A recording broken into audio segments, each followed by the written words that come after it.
Well, what is going on, everybody? Johnny on the track back here with another video. And today I am really excited to have on a good friend of the program to talk some racing, to talk the 2023 season, to talk some stuff in 2022. We're here to talk. We're here to talk it all. So this guy right here has won NASCAR races with Noah Gragson in the Xfinity Series, with Kyle Larson in the Cup Series. He is a 2021 NASCAR championship spotter. He's a current spotter for the number 5 Hendrick Chevrolet and Kyle Larson. Like I said, he's a friend of the program, and we're super excited to have him back. Tyler Monn. Tyler, thanks for coming on. Appreciate it. And we were talking off camera earlier, and it's good to see you and have you back. How are you doing? Good, man. Thanks for having me. It's always good to be on here, and yeah, it's I always like coming on this podcast and talking up with you, and it's a very good podcast. So I enjoy the time, and everything's going great. Gearing up, enjoying the off season and getting ready for 2023. It'll be here before you know it. Exactly. Yeah. Well, I just saw something today that cars will be on the track in literally 1 month at the Coliseum. So that's awesome to hear, and I'm glad you're doing well. So let's get into it. The first thing I want to talk about with you is the next gen car. And for fans, for you guys, it was a change for all of us. Some good, some bad. Obviously, things that stick out, right? The racing on the 1.5 miles was really fun to watch this year. The short tracks, I guess, left a little to be desired.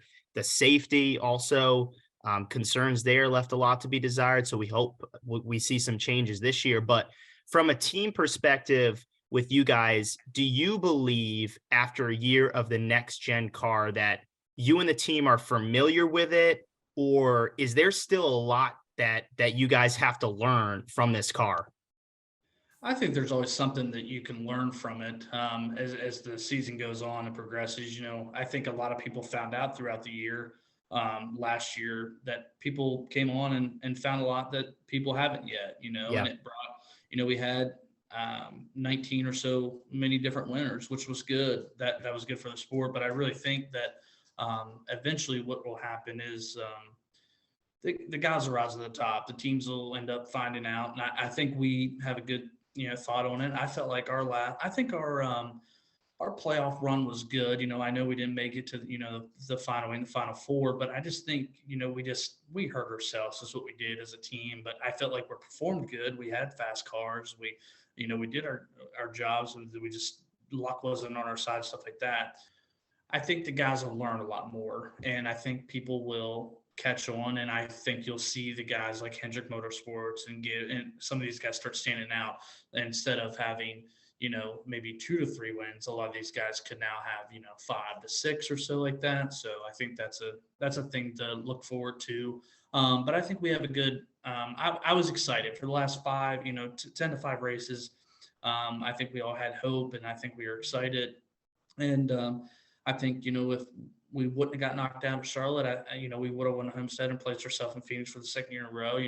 Whether we would have went on to win that, not sure, but I felt like we just came on strong at the end, and I feel like through this off season, everybody's learning a lot more. And like I said, in the first year, people didn't know, and I still think people are still going to learn, because I think you can always learn with this car. But I still think, I guess the cream, we're always rise to the top, and I think that's what will end up happening. Eventually, I think you'll see it a lot more this year. I don't know if you'll have that many winners. I think you'll have more. I could see a 7, 10 to 12 winners, but I think a lot of them, you're going to have multiple winners, and I think it'll happen a lot because I think some guys are going to just catch on and keep winning. I like that. I think it'll be a nice change to see that for sure. That's interesting. I'm like putting things together. I'm like, well, he might know something. He might know something here. I feel like this 5 team, we might see a bounce back 8 to 10 win season again. Yes. So that'd be fun. All right, so let's take that a step further. What, like, as a spotter, right? What differences do you know? Because I mean, you spotted Kyle winning 10 races, right? And now it's a new car, and you guys are, I think, what, 3 or 4 wins you guys end up with. What differences did you as a spotter see between this car and the last car? If there was anything, maybe nothing stood out, but I'd like Yeah, to know. there is. I think there's been a lot that has stood out throughout this year, this past year. Into the spotting deal, you go from winning 10 to 11 races out of the year, and then to go win, 3 of them. It's a big change, and I think what makes it is it puts everybody on the same playing field. It's like I Mhm. said earlier in the last topic. I just think these guys are learning. Everybody's trying to learn. So as a spotter, the guy you're a lot closer. You're a lot closer to the field. You know what I mean? You got guys making runs and big runs at that. There was a couple of times. I think Texas was one of them that really stands out to me.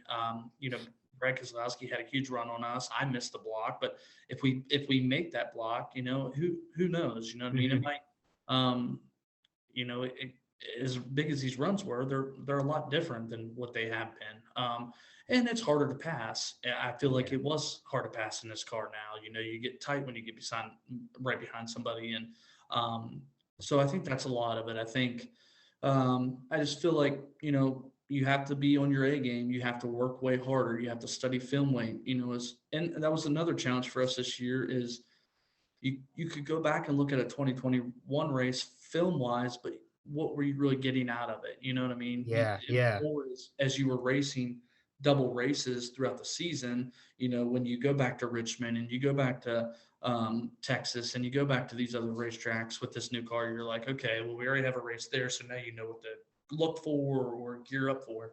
So as a spotter, I think you just got to keep studying. I feel like I've had to work harder this year than what I have in the previous years, and that's across the board. And putting my time in, and it's just more of a really focus on what happens. Super speedways racing's a little different. This car just a tad bit different. You go to intermediates and short tracks, it can be different. So I feel like as a spotter, you just got a lot of work on your plate, and I feel like now you it'll show. As the most work you put in spotter wise, and the most film you can study, whether it's SMT or just watching a rebroadcast. I think it ends up paying out, and I think it ends up, it'll prevail at some of these places. And as much as I can help Kyle in these cars, that if I see from the roof if somebody's doing different, I think it helps him in the long run. It helps us as a team in the long run. And I know Cliff, I think he relies on that a lot for me to do that. And as Cliff is a leader for us, he kind of, like I said, he relies on me a ton. So I try to put all the work I can. So when the question gets brought up, I know that answer, or we can look for the answer together. And speaking of answers, that was a great answer. I'm glad. I was like preparing that question. I'm like, what if he's like, no, there's no difference. But no, that is interesting. And it's funny you mentioned like you and kind of the relationship the three of you guys have, you, Cliff, and Kyle. And I kind of noticed that throughout the season, like especially in a lot of radioactives, like it just seemed like even when you go from 10 wins to three, it always seems like you three seem to be on the same page. And I think like that is so important in this sport. And one of the reasons I'm high on a guy this year, Chase Briscoe. And the reason I'm high on him is because I watched those playoff races, right? And it seemed like him and his crew chief and his spotter were always on the same page. And that's what it looks like with you guys. And that seems like at the end there, that's kind of what you were saying there is like, you guys have a belief in each other. You're always on the same page. And if something in the system is lacking, someone's going to find what that is. And that just kind of comes with communication, right? Yeah, 100%. I mean, it's all about communicating. That's one of the key things about the whole success as a race team. But it's just not us three. It's everybody on the 5 car team that, is whether going from practice and, Jesse, the car chief and all the engineers and all them guys, it takes all of us to be on the same page. But when it comes race time, as long as me, Kyle and Cliff can be on the same page, you're going to have success. And I think there was times where this year we knew that not necessarily we weren't on the same page, and it shows. But I think we've learned from that. We've had our Mhm. meetings, we talked. We if as long as we're on the same page, everything's clicking. We got a fast car. Kyle drives a great job. I call good racing from up top. Um, it pans out and it works out. And something that I was a little worried about going into 2021 with Kyle and Cliff, and are we going to have that? Are we all three going to click? And to be honest with you, I think it clicked for us in Daytona 500. I mean, that was the first race we worked together, and we didn't win, or we ran up front a little bit, but and got wrecked on the last lap. Going into turn 3, but was running top 5, so we maybe had a shot at the 500. That was first race. Then we go on, and then. We're just learning from each other, and all of us working hard, whether it's from the shop, and Kyle working, putting in, his notes and his effort to get better. You know what I mean?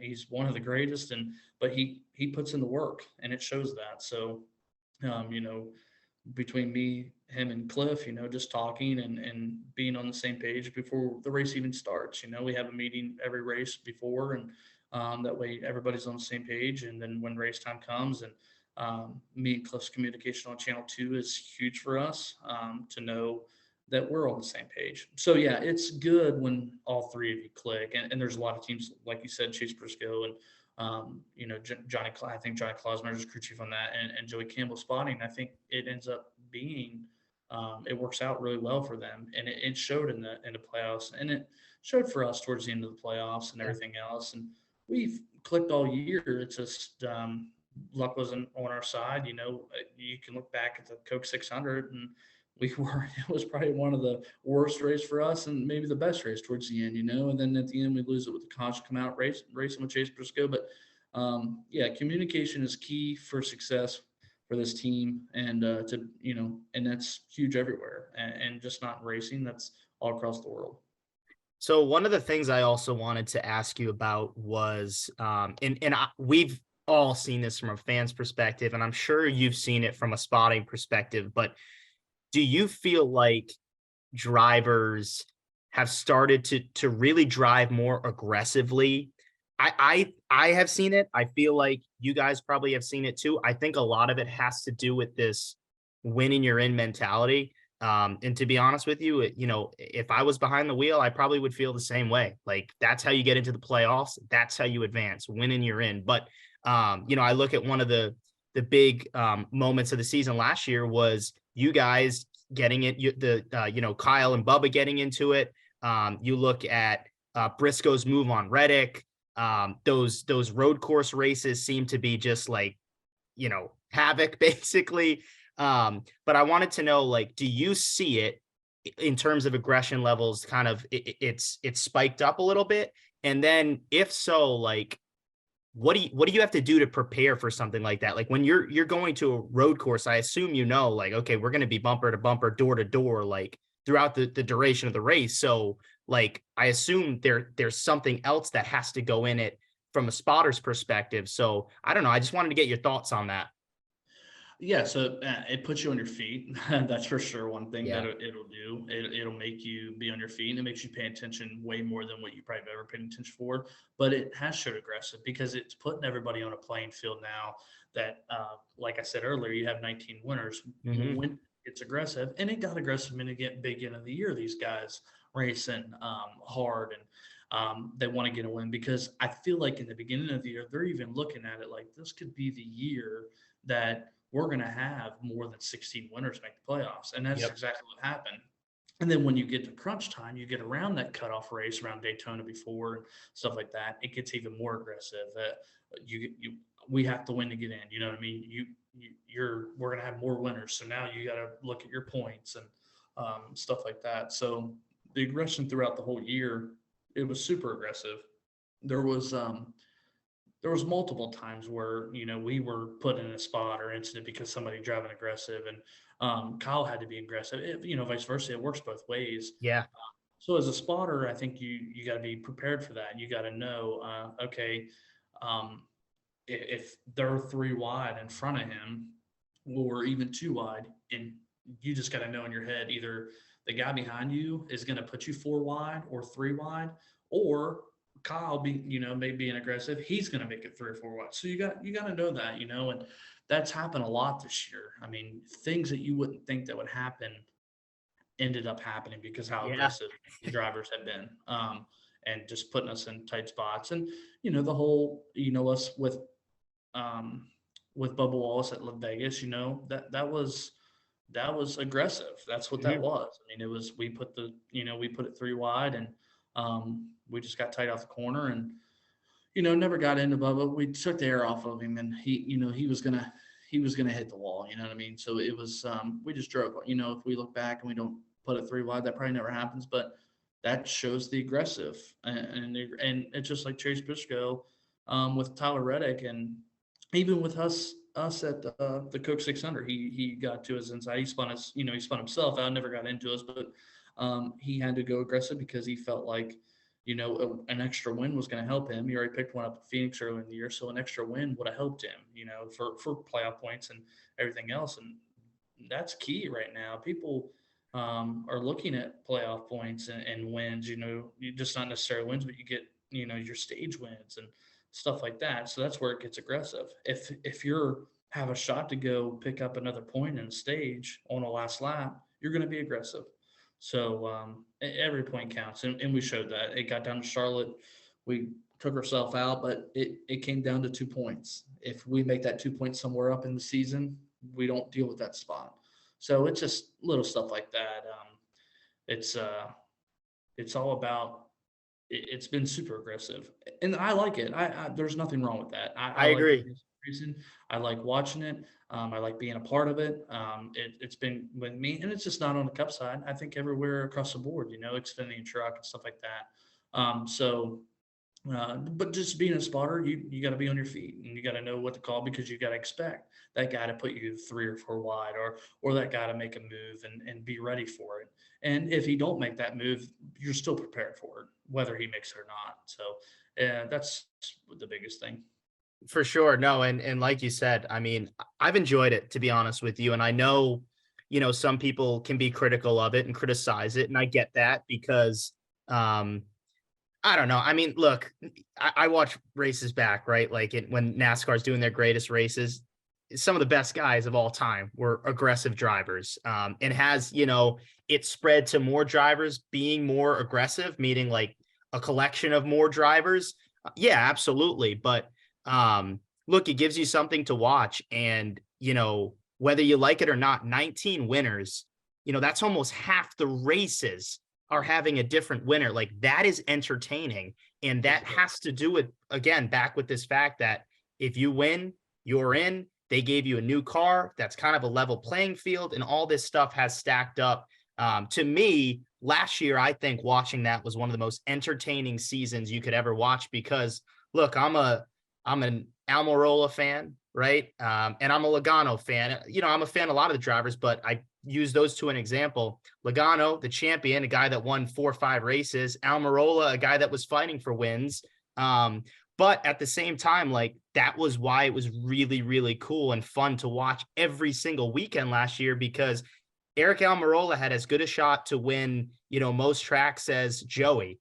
And so, it's stuff like that I think all this stuff played into, making last year a great season. But like you said, I think it is fun to watch this kind of new, young race style. And, I'm not going to complain about it. That's for For sure. sure. So, Yeah. um, so we talked about the season kind of, and you touched on, a good amount of it, but as we look to 2023, what kind of expectations do you guys see? I mean, do you see yourself raising that trophy at Phoenix again, or are you kind of just, taking it, I don't know, a step up from last year and just hoping to see improvement? Like, what are the expectations for you in the 5 team?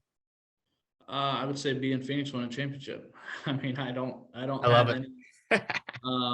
There's really no other option, I guess, for us. We've done it our first year out all together, and I felt we could have had a shot to do it again and just cut ourselves short in Charlotte and put us out, and we didn't have that opportunity. But Yeah, there's no reason why we can't go win another championship. There's even in this car, I feel like we've learned a ton throughout the year. The amount of work that these guys have put in through the off season, through the shop and engineering, and Kyle himself and Cliff and even myself, we're gunning to go win a championship. I mean, I love that's it. I Let's don't think go. there's I love it. Come on, get him back I in don't think there's Phoenix. any other option for us, and that's the biggest thing. And you gotta go out. I mean, I don't want to go win 2, 3 races and get there. I want to go win 5, 7, 8 races and maybe even tie what we did in 2021. That's what you want to do, and I think we can do that. I don't never doubt ourselves, and I don't think that. I think we're a caliber team that can make that and have a shot in Phoenix to try to win a championship again. But it all starts, it really all starts with going out in the Clash and running good. That's what everything runs good. You know what I mean? It all starts in Clash and then you go to the 500. That's probably one of the biggest things on my list is to go win a 500. That'd be huge for me.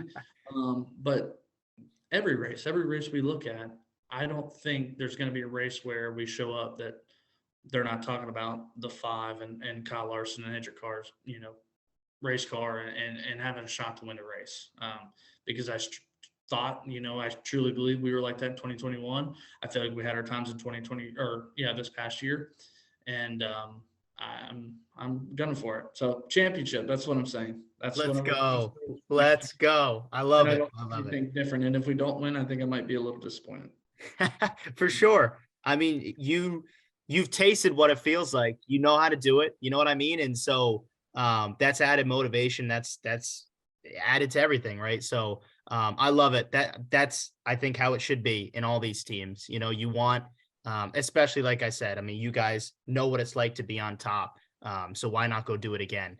Right. You touched on, and I knew I wanted to ask this question. You touched on it a little bit, but you mentioned the 500. Like, as you look back right now on your career, right? Is there something that you kind of dreamed of winning, dreamed of achieving, that you've had your eyes set on since a kid that you want to add to that collection? You mentioned the 500, but maybe it's something else. Maybe it's winning at your home track. I don't know, but what else is there for you to accomplish that you need to check off your list? There's a few. I mean, there's Daytona 500 is probably on top of the board. I mean, Mhm. to win a 500 would mean everything to me, and I think that's me as growing up as a kid. Man, I really like to go win an Xfinity championship and a truck championship and have 3 championships across the board. I'd like to go win the Southern 500 at Darlington. There's little races, and even with the Brickyard in Indy being the road course, it's still the Brickyard. I'd like to kiss the bricks. So there's a lot of things on my plate that I still would like to do. And the biggest thing is, I'm young. I told somebody, they asked me the other day, you know, where do you think you're at in your career? I'm like, well, I'm just getting started. I mean, Yes. in 2 years, I have won over 24 something races. I think 23, 24 races across the NASCAR board, just with Kyle and Noah and stuff like that. And before then, I didn't have anything. I had a couple ARCA wins, a spotter, and everything. So when they cut me my break, it's kind of crazy how things come and the success I've had over the last years and 2 years, and I don't want to stop that. I want to keep going and better myself and better people that I'm working with and want them to be better and want them to win races. And so, yeah, that's some big races. I would say the 500 is top of my list right now. If I win a 500, I'd be very, very pleased. But it's a hard race to win. Very hard. It's don't matter how much preparation you put into it.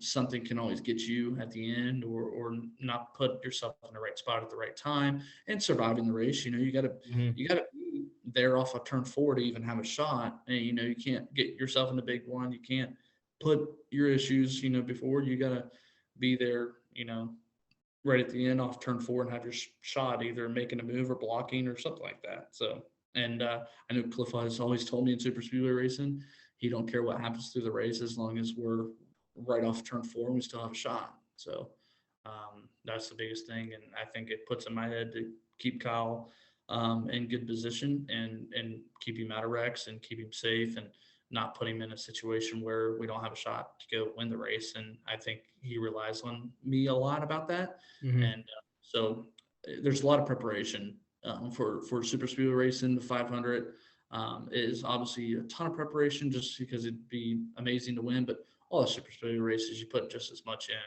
because you play a huge factor in them. Yeah, no, and you know this, but we're always rooting for you in getting that, getting the big one, Sure. uh, Indy, Daytona, all that stuff. And you mentioned something, you kind of said, it's crazy how things kind of fell right into place. You spotting with Noah, guy that wins a lot of races. You spotting with Kyle, a guy that wins a lot of races. But I've always, lived by the fact that success isn't given, it's earned. And I feel like you've earned the right to be in the situation you're in. I vividly remember, Tyler, the first time we chatted, one of the things you said was you told me like in your interview that they asked you any last questions when you kind of concluded the interview. And you remember what you told me you said? Ah, man, I don't know. You Maybe. t- you told me, yeah, when do I start? That's right. I did. I did say that. I did say that in my interview. Yeah. When do I start? They asked me if I had any other questions. That was it. Yes, I do remember that. Yeah, it was a big success. It was a big break in my career, I guess, because I worked hard at it. Yeah, I moved. Yeah, I mean, the story. Just moved out of high school. Moved to North Carolina. Did pit crew stuff. Cut my brake spotting. And then 2021 was a huge year for me. I mean, getting the phone call came and it led to great things. It led to me getting to work with Noah and on the Xfinity side. And as time goes on, obviously Noah moved up, so it leads me on to working with I'll work with Brandon Jones this year. So nice, on the Xfinity nice. side and even in the truck side, I'll have Grant Enfinger this year. So Oh, there's cool. I have a good shot across the board this year. I'm really looking forward to that. I think I mean it'd be cool to go. It'd be cool to win all three championships in one year. I mean, I don't know what else I'd do. You know what I mean? But I know there's going to be a lot of wins there, and I'm excited to do that. So yeah, I cut my break, and it's paid off, and it don't stop yet. Like I said, I'm still young. I still have a huge career, and I'm going to work my tail off to be more successful because I feel like there's never an end to be as much successful as you can. You have your goals, but there's never an end to it. You want to keep going. There's always something. If you win three championships, why can't I go win four? So that's the way I look at it. So, well, that's awesome. And advice for everybody to live by, don't stop, keep Yeah. grinding. I love that. You mentioned working with Noah and, he is taking the jump up to the Cup Series now. I wanted to ask, like, what are your expectations with him? I mean, he is a stud. What do you expect to see out of him? And rookie campaigns, rookie seasons are tough in the Cup Series. Like there is no doubt about it. But when I look at just like him and Ty Gibbs, like that is a stacked duo making their rookie debuts, right, in Cup. And so I ask you, like, what do you expect to see with Noah? You worked with him, you know how talented he is, you know how hard he works. What do you think we should see out of him? I think you'll see him. I mean, I think I would say be disappointing if he didn't make it into the playoffs. I really do. Wow. Whether he's there, I truly do believe that he'll run good. I think he'll get a win or two. Wow. Just looking at GMS guys, looking at Eric Jones, them guys ran good at a lot Yeah. of races. They've been in top five. They won Darlington. You look at them guys and um, I think GMS has their stuff together. Petty GMS deal. I think Mhm. their stuff's good moving forward. I think they're just going to keep clicking off, and they'll be even better and better. But I truly do believe I worked with Noah spotted for Noah the last year and a half, and I just watching him. I've known Noah since he started racing. I met Noah back in 2015. Never really spotted for him, never got the opportunity for him, but I've always been a close friend and always watched him race. And he likes to draw the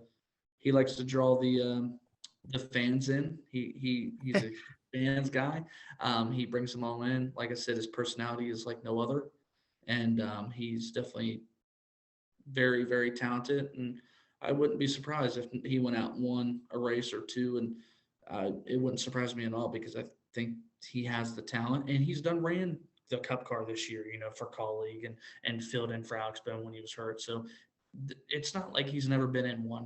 So I think it's just going to carry on, and he gets a good group of guys going with him. Everybody from the 9 team, I think, has jumped ship and went with him. So them guys that clicked all last year, I think it's a good group of guys, and that's what makes me think even they're going to run, just as good. So really looking forward, and I'm super happy for Noah.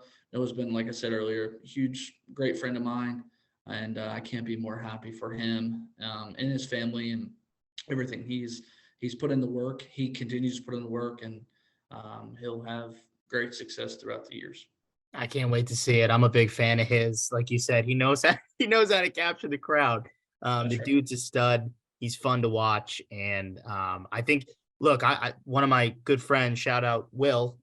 He is very, very high on Noah Gragson, and that was the kind of what you just said. Go out and win one, maybe two races. That's what he said. So I think there's a lot of people in and around his camp that clearly think that he has a good shot at making the playoffs and maybe making a run. So and hey, I don't doubt him either. That kid can wheel it. So should be fun to watch. All right, look, one of the last things I wanted to ask you is I am going to my first Daytona 500 this February. I cannot wait. I'm super excited. But as a guy meaning you, that knows a lot about that area, that's been there, what do you got for me? What recommendations? Is there a restaurant that I got to check out? Is there something around on the track that I got to do? I have like a track pass before. So what should I do? What recommendations do you have? I want to do it all. Well, I would say restaurant wise, you got a good little area. You got the Oyster Pub and all that over there in that deal. You got the Shark Ocean Deck. You got Ocean Okay. Deck for that. Good restaurants over there, good seafood. There's a place in New Smyrna that's on down. If you're in town, I don't know how long, you can go over check some short track racing at New Smyrna Speed Weeks. That's always cool to go over there. I'll be over there too, doing some spotting. Cool. So, I mean, Daytona just in itself, as soon as you walk through or drive through the tunnel, I remember my first time ever going to Daytona, and I never went there as a fan. I just went there when I started working and racing, and there's nothing else like it. There's nothing else, and there's a lot of history there. You're talking about the Daytona 500. You're talking about a place where we lost one of the greatest drivers of all time. I mean, there's there's a lot of history to Daytona, and I think just take it all in. The museum's there. You got the Dale Earnhardt statue out front. It's cool. Across the street, they built up big time over the last few years. Over the last probably 3 or 4 years, they built in, Bass Pro Shops over there, a lot of shops, Oh, restaurants over that way. So it's nice. it's cool, and enjoy the beach. The beach is always Oh nice. yeah. It's cool to be there too, and I love it. No, that sounds great. That sounds great. So, look, I'll make sure I do it all. And one of the things, like I said, I have like this pass to get on the track before, and I apologize if I'm talking over you right now, but you're all right. I think the bandwidth is low or something. But anywho, I definitely want to feel like, have you walked up the banking of the track? Like I've seen people do that like literally looks insane. So, I don't Yeah, know. actually did get to do that. I got to do that actually last year. I was down there early, and I got to walk out on the racetrack, and it's a hike. I mean, you're climbing a mountain, man. It's something crazy. But yeah, once you get up there, you're like, man, it's crazy that cars go around here 200 mile an hour, 2, 3 wide, in a pack of 30 to 40, Yeah. So Yeah. it's pretty amazing. It's an amazing place. It's a cool place. And historic, like I said, everybody wants to go be a 500 champion. So that's something. And the racing's always good, man. It's super speedway racing. I love it. I enjoy it. I enjoyed there, Talladega, even Atlanta with being super speedway now. I mean, Mhm. it's good racing. Yeah, for sure. And the only thing, I got the wood right here. This race is going to be on Sunday. This race is going to be on Sunday. No rain. Great weather. That's There right. we go. That's There we right. go. Great weather. Yeah. We spoke it That's into yeah. existence. We don't need. Yeah, I remember. I think the first 500 that or I guess 2021, I think we ended up running on Sunday, but Night, right? it was super late. I mean, we Yeah. didn't. I feel like it was like 8 p.m. or something. Maybe it was even after that because I feel like I remember I was up in my apartment in Boston and yeah, I remember watching it and I was like, I had that next Monday off and I don't know why, but I had the following day off that Monday. And I was like, hey, look, like I would have liked, like I planned my whole day around watching this thing throughout the day. But hey, it's pretty nice that I get to watch this Sunday night, not have to work tomorrow morning or, go to Yeah. school. So yeah, but all right. Well, anywho, man, thank you so much for coming back on the show. I really appreciate it. As always, like I say, we're rooting for you guys. Hope to see you guys collect quite a few wins. Maybe it starts in Daytona to get that big one. But like I said, we're rooting for you. And I'm excited for a great season. We're, like I said, a month out, which is amazing. I'm so glad we're almost back to racing. I'm sure you are too, just to get back into the swing of things. But yeah, thank you so much. Yeah, no, man. Thanks for having me on. It's always a pleasure to come on here and talk with you racing, and love to do it more. Hopefully, I see you in Daytona, Yeah, and for sure. maybe after the Daytona podcast, you can have me on as a 500 champion. Let's go. Yes, let's Yeah. do it. Let's do it. All right. Well, like I said, this has been Johnny on the track. We had the best spotter in NASCAR, Tyler Monn, on. Thanks for watching. Please give us a subscribe for more content. Thanks.